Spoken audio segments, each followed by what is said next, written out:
Spoilers ahead! Hello, welcome back to IM Movies. The movie begins in Italy, with Lorenzo Vitale driving a vehicle with his son. As they leave the city, they approach a house. Suddenly, Lorenzo notices many lifeless bodies on the road, and he realizes they are all his own people. Outside the house, one of Lorenzo's henchmen stands with a trembling hand, holding a gun. Fear is written all over his face. Curiosity pushes Lorenzo inside the house, where he discovers a gruesome scene of death. He continues his exploration until he reaches the basement, where two of his security guards have Robert McCall at gunpoint. Robert, undeterred, informs Lorenzo of his intention to reclaim something that doesn't rightfully belong to him. Lorenzo, impressed by Robert's ability to track him down, issues a grave warning that Robert won't leave the winery alive. In a bold response, Robert challenges Lorenzo's guarantee of safety, giving him just 9 seconds to prove it. True to his word, after 9 seconds, Robert swiftly eliminates all the guards using one of their own weapons. Despite being gravely wounded, Lorenzo remains stubborn, attempting to crawl to safety. Robert, relentless in his pursuit, follows Lorenzo with another weapon and delivers the fatal shot, securing what he came for. As a final act, Robert retrieves a set of keys from Lorenzo's belt, marking the culmination of this intense and thrilling confrontation. Sometime after the intense confrontation with Lorenzo, Lorenzo's son takes a shot at Robert as he's leaving the scene. When Robert turns around to defend himself, the boy drops his weapon and hastily escapes in his vehicle. In the aftermath, Robert succumbs to his injuries and loses consciousness. He is discovered by a local police officer named Gio Bonucci in Altamonte, a charming coastal town. Gio lends a helping hand and takes Robert to the local doctor, Enzo Arizio, for medical attention. When Robert regains consciousness a while later, he finds himself unable to answer Enzo's inquiry about whether he's a good person or a bad one.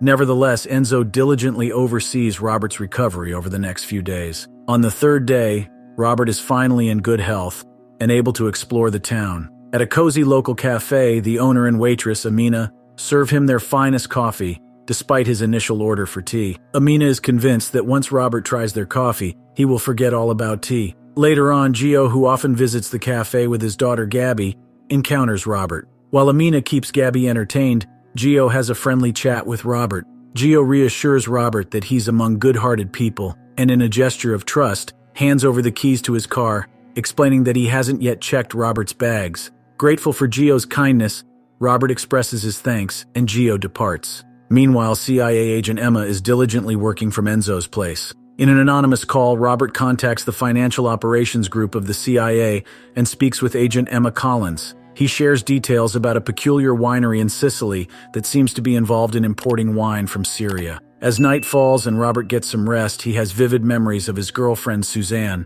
and recalls past confrontations he had with certain individuals.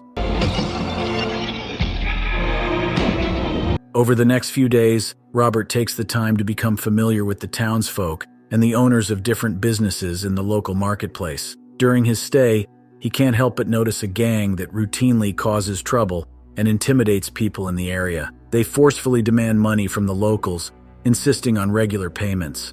One day, Robert witnesses a distressing incident involving Angelo, a friendly seafood seller from the neighborhood. Angelo falls victim to a brutal beating at the hands of one of the gang members, a menacing individual named Marco Quarenta. Robert watches in dismay as the gang departs, leaving behind a chilling threat from Marco. He warns Angelo that they'll return next week to collect their demanded money. The following day, Robert pays a visit to Angelo's store as a gesture of goodwill on behalf of Enzo. Angelo, a kind-hearted soul, graciously refuses any payment from Robert, stating that it's an honor to have Enzo's friend in his shop for the first time. Meanwhile, acting on the information provided by Robert, a team of CIA agents led by Emma launched an investigation into the winery in Sicily.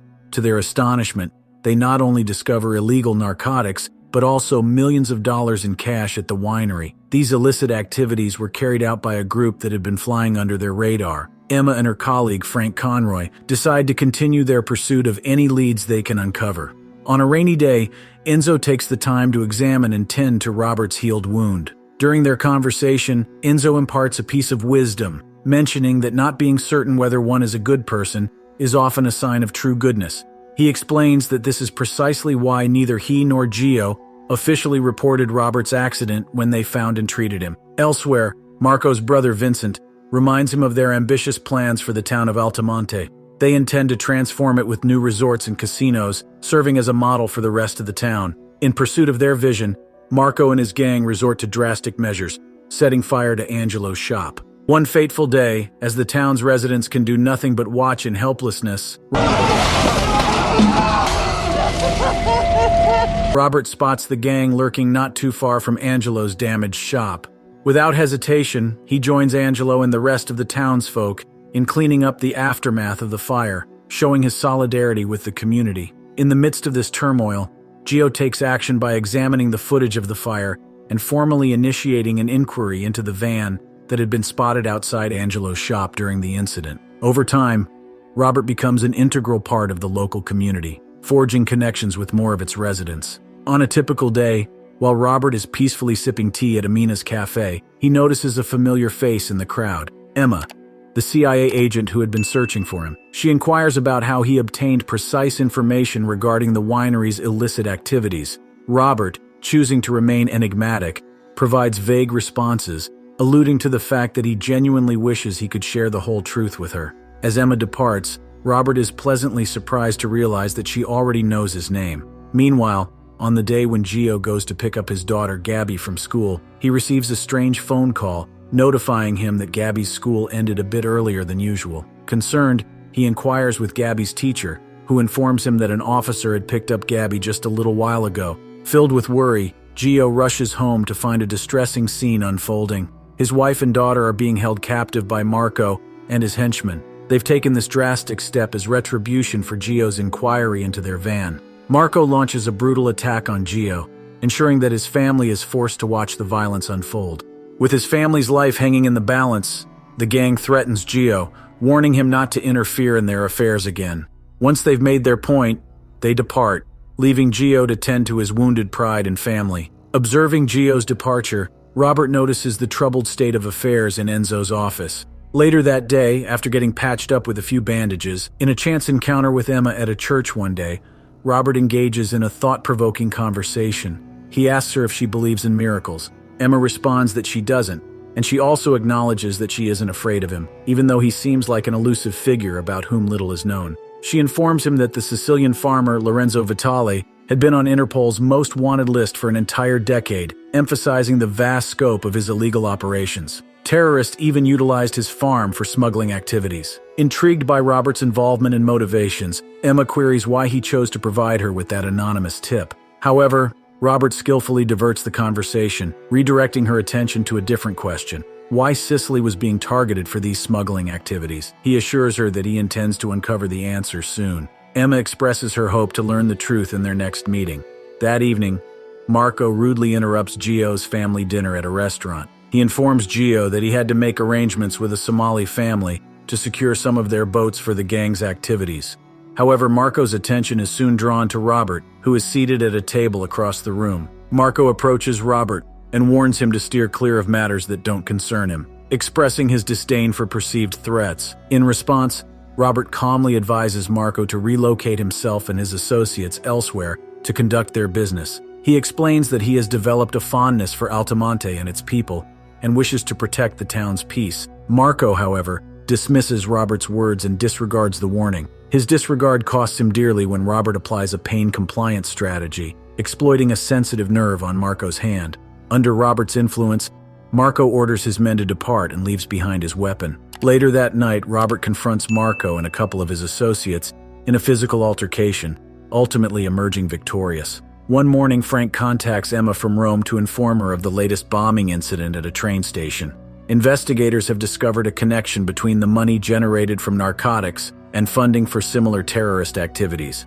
Emma discusses her plan to gather more information from the inner circles during her time in Naples, with the ultimate goal of apprehending the wholesalers behind the narcotics trade. Meanwhile, the chief of police in Naples pays a visit to Vincent, who has received information about Emma's presence. After meeting with Emma, the chief advises Vincent to halt all his criminal activities. He believes that Emma is close to discovering that the Camorra, their criminal organization, has been engaged in buying from their adversaries to ensure a profitable business. The chief assures Vincent that he will manage the situation with Emma. In a shocking turn of events, Vincent violently severs the chief's hand and warns him to prioritize uncovering who was responsible for Marco's death instead. Emma answers Robert's call and learns that the Camorra is the force behind the ongoing illegal activities in the region. While conversing with Robert, she narrowly escapes becoming a victim of Vincent's sinister plot. Another deadly bomb detonates nearby,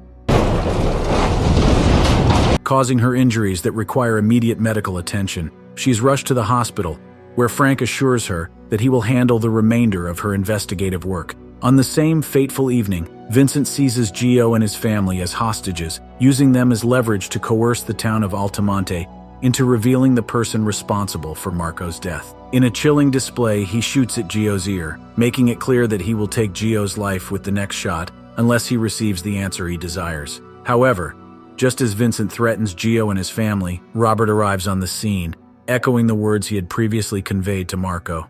He firmly asserts that Vincent cannot strip away the peace he has found in the town and the bonds he has formed with its residents. Robert appeals to Vincent to release the others and face him alone. Vincent confronts Robert, accusing him of killing his brother and vowing to exact revenge. Just as tension mounts, Enzo arrives with a gun, forcing Vincent's goons to back down and delete their videos, leaving Vincent shaken. He threatens to return and kill Robert before leaving with his henchmen. Later, Vincent dines with his associates, instructing them to investigate Robert's background, speculating he might be a cop or an enemy. With no information to work on, Vincent decides he only cares about Robert's corpse, planning to strike in the morning amidst Robert's people. That night, Vincent sleeps in his bedroom while his guard smokes outside. Robert stealthily eliminates the guard and the CCTV operator before systematically eliminating Vincent's goons. Vincent wakes up to blood splatters on his face, grabs his gun, and challenges his unseen attacker. Discovering the lifeless bodies around him, Vincent panics and fires wildly. Suddenly, Robert appears from behind, delivering a brutal punch. Robert offers Vincent his drug pills, hinting they might save him if he reaches the hospital. Vincent rushes out, comes in front of a car, and meets with an accident, leaving him to die in agony. Robert walks away, watching Vincent's demise. Later, Robert visits Emma. She expresses her profound gratitude for saving her life. Robert, however, drops a bombshell, revealing that he has brought along bags of cash. He shares the story of a man named Dire, who lost his pension due to a cyber attack. Emma pieces together the puzzle, realizing that Robert had traced the origins of the cyber attack to the winery in Sicily, eliminating all of Lorenzo's men, including Lorenzo himself. Robert then accessed the vault, taking precisely the amount of cash owed to Dire. Emma, intrigued, inquires if Robert and Dire are friends. Robert simply states that they had met just once. As Emma leaves Italy, she travels to Boston to deliver the bundle of cash to Dire and his wife. Overjoyed at the prospect of not losing their home, the couple expresses their heartfelt gratitude to Emma. They ponder why a stranger would go to such extraordinary lengths to help them. Emma, with a smile, expresses her curiosity about the same question and takes her leave. Back at work at the CIA, Emma resumes her duties. One day, Emma receives a mysterious package containing her mother's diary, along with a heartfelt note from Robert. This unexpected delivery unveils a surprising revelation. Emma is the daughter of Brian and Susan Plummer, who were close friends of Robert during his tenure in the CIA. This revelation adds a new layer of complexity to Emma's personal history and her connection to Robert. Meanwhile, people in Altamonte are very happy because their football team won. Robert is also happy and joins everyone to celebrate. He feels like he belongs to the town, and the movie ends here. Thank you for supporting my small channel. Please like and share this video to help this channel out. Thanks for watching and see you at the next one.